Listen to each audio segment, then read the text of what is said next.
They fired a loyal single dad to give power to the chairman's son, but within weeks, the entire company began collapsing. What happened next shocked everyone. Will they beg him to return, or has he moved on forever? Watch till the end, and don't forget to like, subscribe, and turn on notifications for more powerful stories. In Chicago, Daniel Brooks had become more than just an employee at Western Tech. He was the quiet force that kept everything running. Each morning began before sunrise, preparing breakfast for his 10-year-old daughter, Lily, before walking her to the school bus. By the time most people reached the office, Daniel had already solved overnight system issues and prepared updates for the team. His life was a constant balance of responsibility, but he never complained. To him, providing stability for Lily mattered more than recognition, even if it meant sacrificing sleep, social life, and personal ambitions along the way. At Western Tech, Daniel's desk was always the busiest. Colleagues came to him not just for technical help, but for guidance. He knew every system, every client requirement, and every hidden flaw that could cause problems if ignored. Over 8 years, he had built frameworks that saved the company millions, though few outside his team understood the depth of his contributions. While others chased promotions, Daniel quietly ensured that everything functioned perfectly. His reputation wasn't built on words, but on results, and that made him indispensable. At least that's what everyone believed until the announcement changed everything overnight. The chairman's decision came without warning. During a routine meeting, he introduced his son, Ryan Weston, as the new operations head. The room fell into stunned silence. Ryan was young, confident, and well-dressed. But his lack of real-world experience is obvious to anyone who had spent years in the industry. Before anyone could process the news, the chairman made it clear. Ryan would be taking over immediately, replacing Daniel. No explanation. No transition period. Just a sudden shift that felt more like a statement of power than a strategic move. In that moment, loyalty and hard work seemed meaningless. Daniel didn't argue or protest. He simply nodded, absorbing the shock with quiet dignity.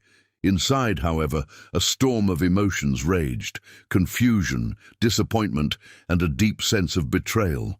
TTH Company had been his second home, a place where he had invested years of effort and sacrifice. Yet, in a single announcement, all of it was erased. He returned to his desk, not to work, but to pack his belongings. Each item he placed in his box carried memories of late nights, breakthroughs, and challenges overcome. Still, he maintained composure, refusing to let anyone see how much this moment truly hurt. As Daniel walked out of the office, the atmosphere shifted in a way that words couldn't fully capture. Conversations became quieter, glances more uncertain. Employees who once felt secure now questioned their own positions. If someone like Daniel could be replaced so easily for everyone else, Ryan, meanwhile, wasted no time stepping into his new role. He began making immediate changes, eager to prove himself. However, his decisions lacked the careful thought that Daniel had always applied, and cracks in the system began to appear almost instantly, though few dared to speak up. Within the first week, small issues started surfacing.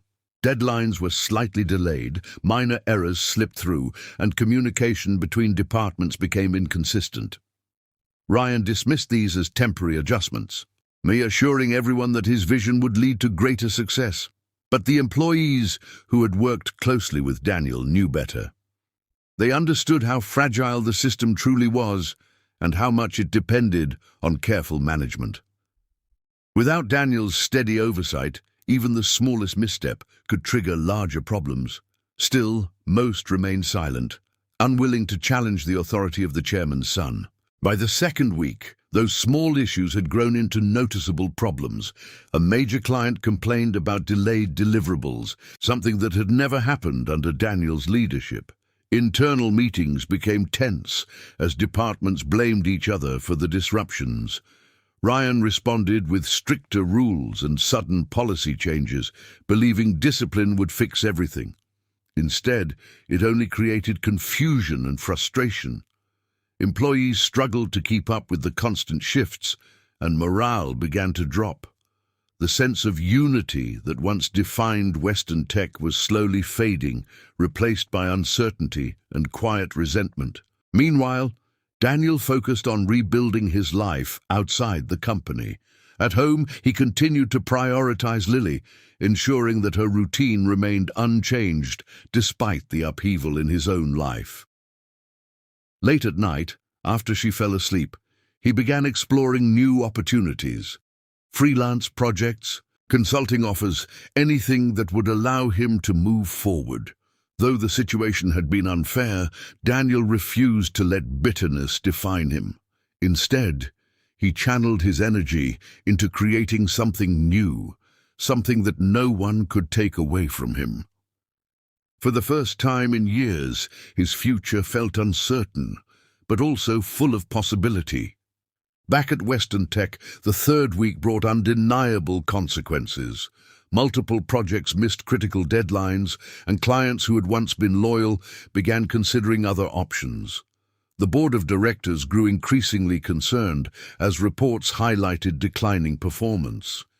What had once been a well-organized, efficient company was now struggling to maintain basic operations. Employees who had stayed silent before started whispering, connecting the dots between Daniel's departure and the company's sudden decline. It became clear that the problem wasn't just poor decisions, it was the loss of someone who truly understood the system among themselves. By the end of the third week, the situation could no longer be ignored.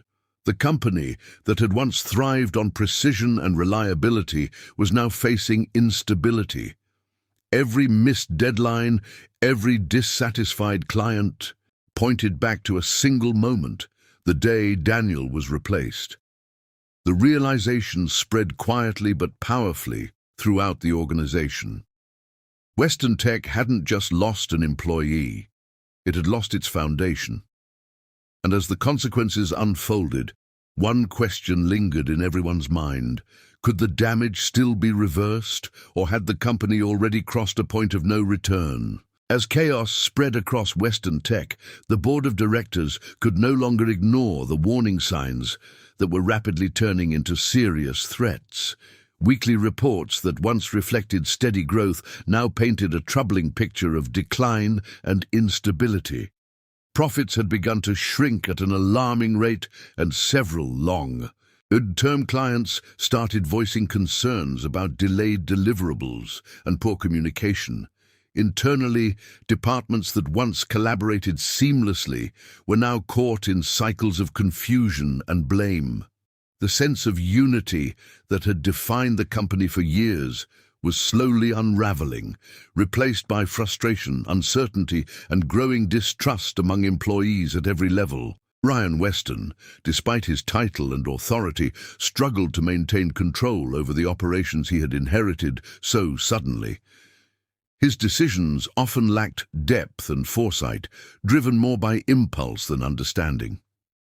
Instead of consulting experienced team members, he relied heavily on assumptions, which led to costly mistakes. Employees found it increasingly difficult to follow his direction, as instructions frequently changed without clear reasoning. Meetings became tense, filled with unanswered questions and vague strategies. The leadership gap left by Daniel Brooks became more evident with each passing day, and many began to quietly question how long the company could sustain this downward spiral. The chairman, who had once been confident in his decision to promote his son, began to feel the weight of responsibility pressing heavily on his shoulders. At first, he dismissed the early setbacks as part of a natural adjustment period. However, as weeks passed and the problems multiplied, it became impossible to ignore the consequences of that choice. Reports from the board highlighted not only financial losses, but also declining employee morale and damaged client relationships. For the first time, he started to consider that his decision may have been influenced more by personal bias than by what was best for the company's future. Board meetings grew more intense as directors demanded accountability and immediate solutions. Heated discussions filled the conference room, with some members openly criticizing the leadership shift that had triggered the crisis. They pointed out how Daniel's absence had left a critical void in both technical expertise and organizational stability. Data presented during these meetings clearly showed a sharp decline beginning the very week Daniel left. The evidence was undeniable, and the realization slowly settled among the leadership.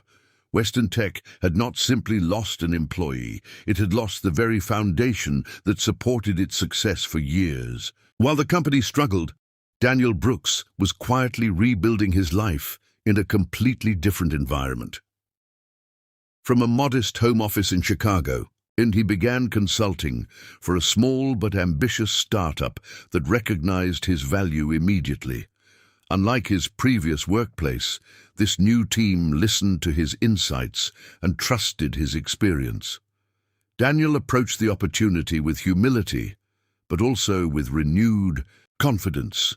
He applied the same discipline and strategic thinking that once made Western Tech thrive, carefully analyzing systems, identifying inefficiencies, and implementing practical solutions that delivered quick and measurable results. Within weeks, the startup experienced a transformation that surprised even its own founders. Processes became smoother, communication improved, and productivity increased significantly. Daniel's ability to simplify complex challenges and create sustainable systems earned him respect across the organization. For the first time in a long while, he felt genuinely appreciated not just for his skills, but for his dedication and work ethic. More importantly, he was able to maintain a healthier balance between his professional responsibilities and his role as a father, something he had always struggled to achieve in his previous position. Back at Western Tech, the situation continued to deteriorate despite multiple attempts to stabilize operations. Emergency strategies were introduced, consultants were hired, and internal restructuring was attempted. But none of these efforts addressed the core issue. The company was missing the leadership and technical vision that Daniel had consistently provided. Employees who had once been highly motivated now felt disconnected and uncertain about their future. Some of the most talented individuals even began to leave, seeking stability elsewhere. Each resignation further weakened the company, accelerating a decline that seemed increasingly difficult to reverse. Eventually, the chairman reached a breaking point where denial was no longer an option. After reviewing detailed reports and listening to the board's concerns, he finally acknowledged the mistake that had been made.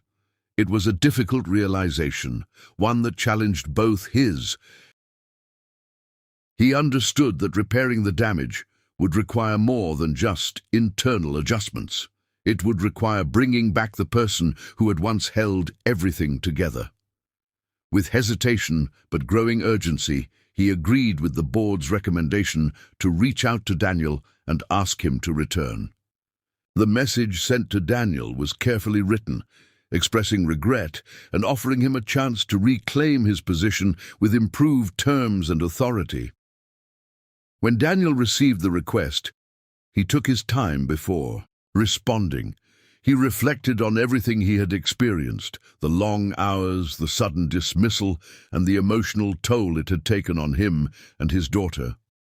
While part of him felt a sense of validation, another part recognized how much he had grown since leaving.